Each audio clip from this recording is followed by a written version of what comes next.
こんにちは。不動産コンサルタントの尾崎武です。古い分譲マンションがどんどん増えているという現状を皆さんご存知でしょうか。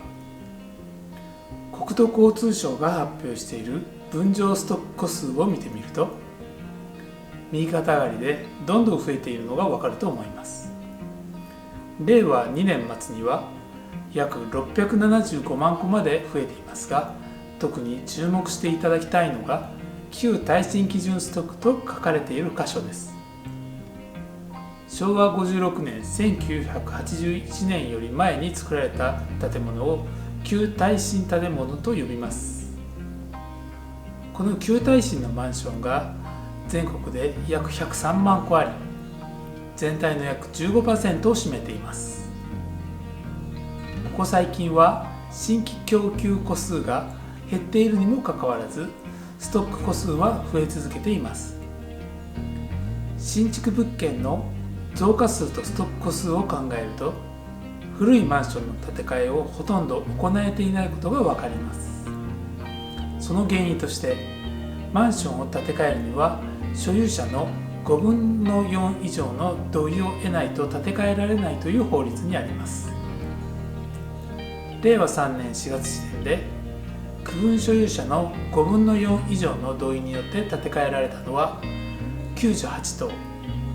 その他の条件で建て替えられた建物を入れても、今までわずか263棟しか建て替えられていません。このままだと築40年超のマンションは10年後には現況の約 2.2 倍の231万戸、20年後には約 3.9 倍の404万戸になる見込みです。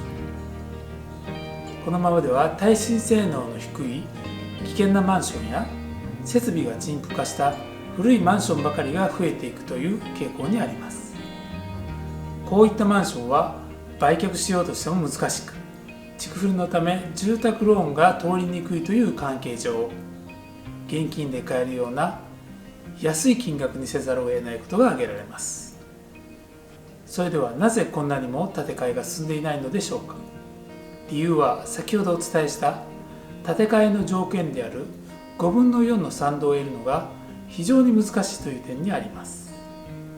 建て替え費用にかかる費用の追加負担が嫌、引っ越し仮住まいが嫌、住環境を変えたくないといった理由から、高齢者を中心に建て替えではなく修繕や改築で問題ない、このまま今の場所に住み続けたい、そういう方が5分の1以上いれば無理やり建て替えることはできません。とはいえ、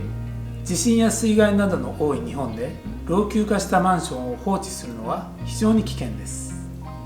安全な住まいを再生することが当たり前になれば、中古物件の売買も促進され、経済も刺激されます。そのため政府は建て替え決議を区分所有者の4分の3以上または過半数でできるようにし、また相続などによって発生した所有不明者を所有者から除外するといった法改正を検討していると発表しました。